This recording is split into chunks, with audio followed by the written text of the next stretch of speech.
Hey guys, it is Saturday, Christmas Eve here in the Philippines, and as promised, I am bringing you a new Hot Wheels premium car today.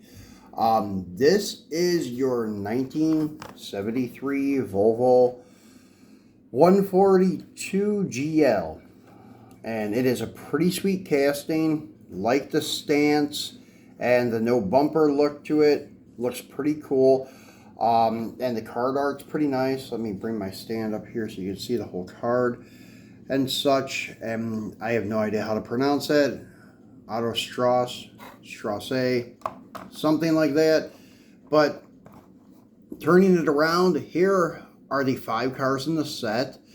The Mercedes-Benz 280 SEL, and then your BMW M3 E48, the Lamborghini Urus, the 73 Volvo, which is a new casting, and then the Alpine A110, which is a new casting.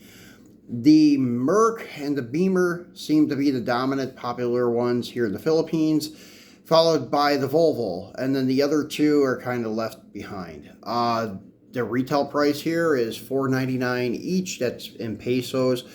That is equivalent to roughly $8, maybe right around in there, maybe 9. But anyways, like 55 pesos per dollar is usually the exchange rate to go by right now.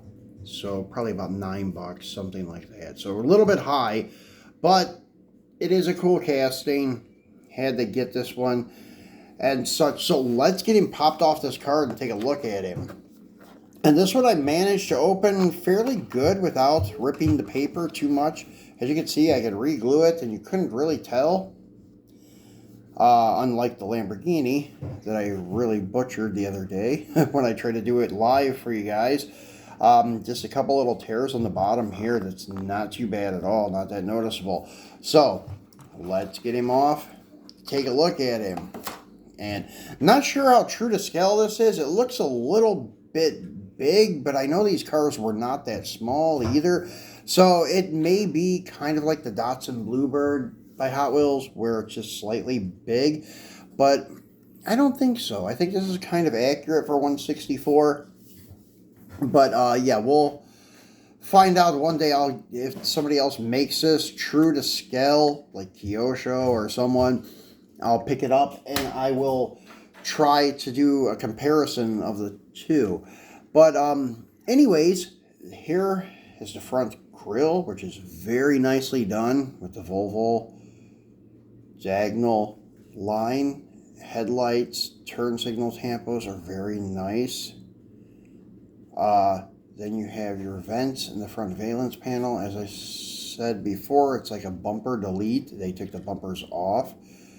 And there are no mirrors on it, unfortunately. But one thing good that they did, they made the B-pillar part of the casting and not part of the window, which looks really good. You have your A-pillar, B-pillar, and C-pillar part of the casting, which is nice. The vent window is part of the window bucket, which is great.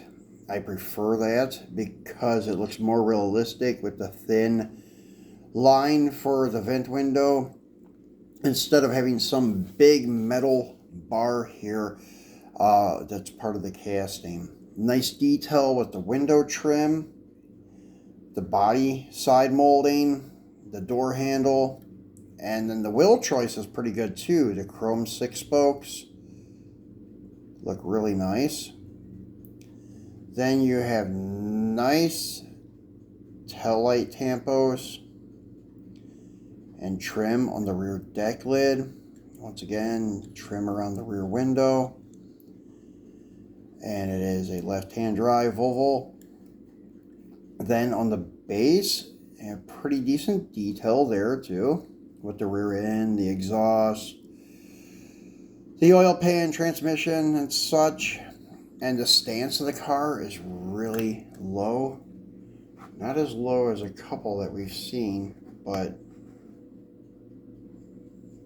still pretty low.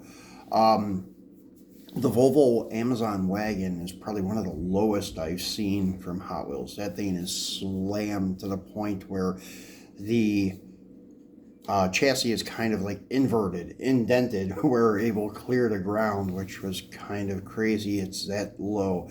But this one's pretty low too. And nice looking car.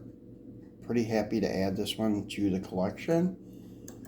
Put him there in the barn and zoom in a little bit. And if you guys have noticed, I added a little tractor to my dio of this old building just to put back there in the weeds. That's actually an Erdl tractor that I picked up at Tractor Supply Plus in the States a few years back. And I grabbed it when I was in the States last time and brought it back here with me and wanted to put it in this barn dio, which is kind of cool because it's pretty accurate for 164. As you can see, like right here next to the Volvo, it's pretty accurate. So I added that, wanted to show you guys that one. And tomorrow is Christmas Day, so let me tell you guys already, Merry Christmas, because it is Christmas Eve. And Ethan and I will be celebrating our Christmas this evening and such. He will be opening all his gifts.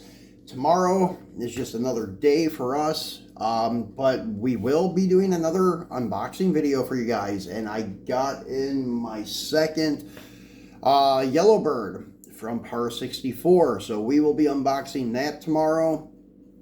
And then next week sometime we will be doing the comparison between Para and Mini GT. So that should be interesting to see them sitting next to each other and pick out the fine points of each and the downsides of each. So we'll take a look at those someday next week. But tomorrow we'll unbox the Para and give you an in-depth look and review of it. So thanks for watching, guys. Once again, Merry Christmas, and I will see you tomorrow on Christmas Day. Thanks for watching.